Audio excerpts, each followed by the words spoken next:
भाषा पर ही ज्ञान मिल रहा था और भाषा पर खुद भी किस तरीके की भाषा इस्तेमाल कर रहे हैं दोनों नेता, या इनफैक्ट कहें ममता बनर्जी भी। तो राजनीति में लग रहा है वो वाली कहावत है, everything is fair in love and war. तो अब पॉलिटिकल लड़ाई में भी हर चीज़ जायज़ है। मेरे साथ पूरा एक पैनल जुड़ चुका है, उससे आप लोगों का दीपक सोनकर जी, प्रवक्ता बीजेपी, आपका बहुत बहुत स्वागत है। फैज़ान किदवई, प्रवक्ता समाजवादी पार्टी, फैज़ान जी का भी बहुत बहुत स्वागत है। महेंद्र सिंह जी, राजनीतिक विश्लेषक, आपका बहुत बहुत स्वागत है। और अरविंद जयतिलक जी, राजनीतिक विश्लेषक हैं, आपका भी बहुत बहुत स्वागत है। दीपक सोनकर जी, भाषा पर दीपक जी का शायद लिंक चला गया है, मैं आता। दीपक जी, आवाज आ रही है आपको? मैं शुरुआत महेंद्र जी से करूंगा। महेंद्र जी, आज सुनवाई जारी रही वक्फ पे, कल भी रहेगी। मुर्शिदाबाद हिंसा पर उत्तर प्रदेश के सारे नेता जमकर बयानबाजी कर रहे हैं 2 दिन से। कल सीएम योगी ने कहा कि जरूरत पड़े तो जिनको बांग्लादेश अच्छा लग रहा है तो वो बांग्लादेश चले जाए। साथ में आपने वो बयान सुना कि उन्होंने बोले लातों के भूत और डंडे वाला, तो अखिलेश यादव ने भी पलटवार किया। क्या वक्फ पे, जब आज सुप्रीम कोर्ट ने खुद कहा है, हिंसा को लेकर भी बोला जब हिंसा चल रही, हिंसा नहीं होनी चाहिए, जब कोर्ट में सुनवाई चल रही है तो वह हिंसा थमनी चाहिए। लेकिन जिस तरीके से उत्तर प्रदेश के दोनों बड़ी पार्टियों के नेता मुर्शिदाबाद हिंसा पर चिंता जता रहे हैं और इसको मुद्दा बना रहे हैं, क्या यूपी की पॉलिटिक्स के लिए ये जरूरी है?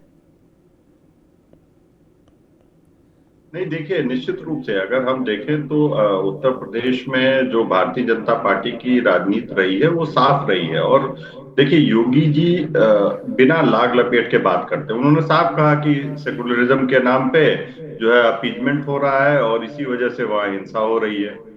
तो मतलब वो ये उत्तर प्रदेश की राजनीति हिंदुत्व पे और बाकी जो दल है उसके विरोध में ये पूरी राजनीति चल रही है। तो आज से नहीं, 2014 से चल रही है। उसके पहले भी जो है भारतीय जनता पार्टी ने अपनी राजनीतिक जो रणनीति रही है, अपनी जो राजनीतिक विचारधारा रही है, उसको बहुत साफ किया है कि जो एक सेकुलरिज्म, आप जो एक तुष्टीकरण और जो इस तरीके के जो आरोप विपक्षी दलों पे भारतीय जनता पार्टी लगाती रही है, और उनको आज भी लगता है कि जिस प्रकार से विपक्षी दलों ने, जब वो सत्ता में थे, चाहे कांग्रेस हो चाहे समाजवादी पार्टी हो, इन्होंने जो है मुस्लिम तुष्टीकरण की राजनीति अपनाई और वो इसके विरोध में खड़े हैं और खुल के कोई ऐसा नहीं है कि छुप के। आपने सुना अभी योगी आदित्यनाथ जी का बयान, तो साफ कह रहे हैं कि सेकुलरिज्म के नाम पे इनको बढ़ावा दिया जा रहा है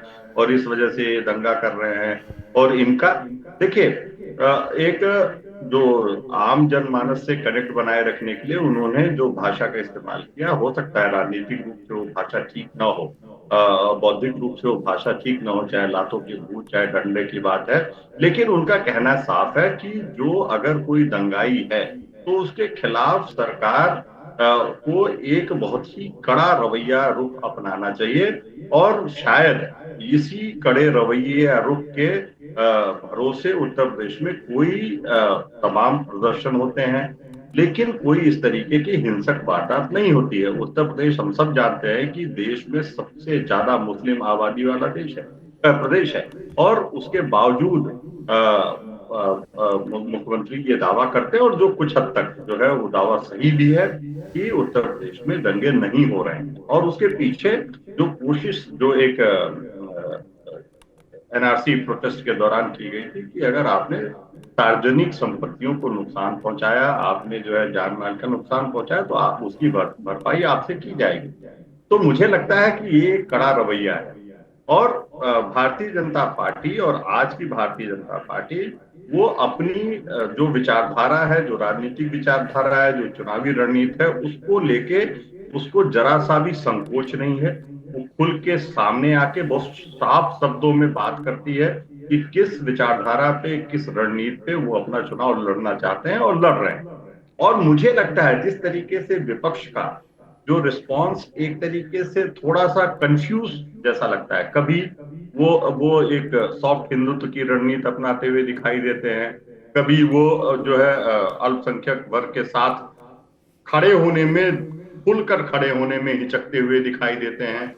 अगर आप अल्पसंख्यक वर्ग के साथ खड़े हो तो वो जो एक खुलकर खड़ा होना चाहिए, जिस तरीके से आप कह सकते हैं कि ममता बनर्जी उस तरीके से, उनमें एक वो वैचारिक कोई द्वंद्वता नहीं है, और वो बहुत साफ उन्होंने कहा है कि वो अल्पसंख्यकों के पक्ष में खड़ी हैं, उनके अधिकारों के लिए खड़ी हैं, कोट अनकोट। तो वो बाकी चाहे कांग्रेस हो, और ये तमाम देखिए जिस तरीके से वक्फ बोर्ड बिल पे जो है जो चर्चा हुई संसद में, और जो कांग्रेस के बड़े नेता उस पे संसद में बयान देने से बचे, तो ये साफ है कि एक तरफ जो एक राजनीतिक स्पष्टता है, आप उस पर प्रश्न लगा सकते हैं, आप उस पे उसको चुनौती दे सकते हैं कि वो सही है कि गलत है, इस पे आप चर्चा कर सकते हैं, लेकिन एक स्पष्टता है कि हमारी हिंदुत्व की विचारधारा है, हम किसी भी जो है कीमत पे उसके साथ समझौता करने के लिए तैयार नहीं है।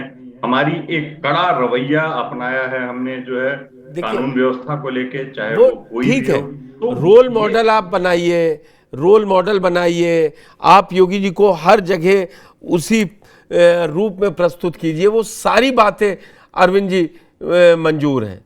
अभी जो महेंद्र जी ने कहा कि लाइन खींची हुई है, योगी जी ने लाइन खींच दी है कि वो दंगाइयों को माफ नहीं करेंगे, वो छोड़ेंगे नहीं अपने प्रदेश में, वो चाहते हैं कि यही ममता बनर्जी हैंडल करें। आप अपने यहां पर जैसे हैंडल कर रहे हैं उस पर सुप्रीम कोर्ट से भी टिप्पणियां आई हैं, हाई कोर्ट से भी टिप्पणियां आई हैं, कोई समय समय पे आती नहीं है। ये हकीकत है, दंगाइयों से कड़ाई से ही निपटा जा सकता है, उनको बातचीत करके या किसी टेबल पे बुला के नहीं हो सकता। लेकिन जिस तरीके की भाषा अब दोनों तरफ से आई है, आपने अखिलेश यादव को भी सुना, उन्होंने डंडे उनके लिए कहा, तो वो विकास के नाम पर उन्होंने बता दिया जिन पर जवाब देना चाहिए, वो चीजें अखिलेश यादव नहीं, सीएम योगी नहीं बोल रहे। तो कुल मिला के यूपी का माहौल हिंदू मुस्लिम बना रहना चाहिए। पुष्कर जी हार्वर्ड विश्वविद्यालय के एक प्रोफेसर हैं पॉलिटिकल साइंस के, डैनियल जिबलाट, उनकी किताब है हाउ डेमोक्रेसी डाइज। उसमें उन्होंने लिखा है कि जब आप अपने विरोधी राजनीतिक व्यक्तित्व पर अमर्यादित आचरण करते हैं तो लोकतंत्र मरने लगता है। अगर योगी जी अगर कहे कि लातों के भूत बातों से नहीं मानते हैं, तो ये हम लोग तो हिंदी में मुहावरा पढ़ते हैं, अपने निबंध में बचपन से लिखते आए हैं कि ऐसे लोगों के साथ उसी तरह का व्यवहार करना चाहिए। लेकिन अखिलेश जी को ये बात क्यों चुभ गई कि जो लातों के भूत हैं बातों से नहीं मानेंगे, और उन्होंने कहा कि मुख्यमंत्री को अंडा तक कहा कि हमारे मुख्यमंत्री अंडा है, और हम लोगों के यहाँ अंडा को शून्य कहा जाता है, जीरो कहा जाता है। यानी क्या वो अखिलेश जी वैसे लोगों का जो लातों के भूत हैं उनका बचाव करना चाहते हैं? अखिलेश जी ये भी कह सकते थे कि नहीं, बिल्कुल योगी जी सही कह रहे हैं, ऐसे उपद्रवी जो दंगाई हैं उनके साथ लातों से नहीं बहुत और कड़ाई से पेश आना चाहिए, चाहे वो किसी भी जाति के हो, किसी भी धर्म के हो। लेकिन अखिलेश जी इससे बचे। एक बार भी वो नहीं कहे कि मुर्शिदाबाद में जो वहाँ पे आतंक मचा है और जिस तरह से हिंदू जनमानस को, वहाँ परिवारों को कहीं अन्यत्र भागना पड़ा है, वो निंदनीय एक बार भी नहीं कहे। दूसरी तरफ आज जो है इमामों की मीटिंग ली है ममता बनर्जी, तो ये जो बातें छन करके हमारे आपके पास पहुंच रही, उसमें उन्होंने कहा है, स्पष्ट कहा है कि देखिए बांग्लादेश में जो कांड हुआ उसका भारतीय जनता पार्टी को महाराष्ट्र में फायदा मिला, दिल्ली में फायदा मिला, हरियाणा में फायदा मिला। अगर यह स्थिति जो बंगाल में बनती हुई दिख रही है, तो आने वाला बिहार का चुनाव है, उसके बाद बंगाल का चुनाव है, हम सत्ता से हाथ धो देंगे, क्योंकि इसकी प्रतिक्रिया जो है हिंदू जनमानस में हो रही है, और वो जो है अंदर अंदर ही पूरी तरह से लामबंद हो रहा है, उनकी पेशबंदी हो रही है, क्योंकि वो अपनी आंखों से ये सब कुछ होता हुआ दिख रहा है कि किस तरह से हिंदुओं के साथ प्रताड़ना हो रही है।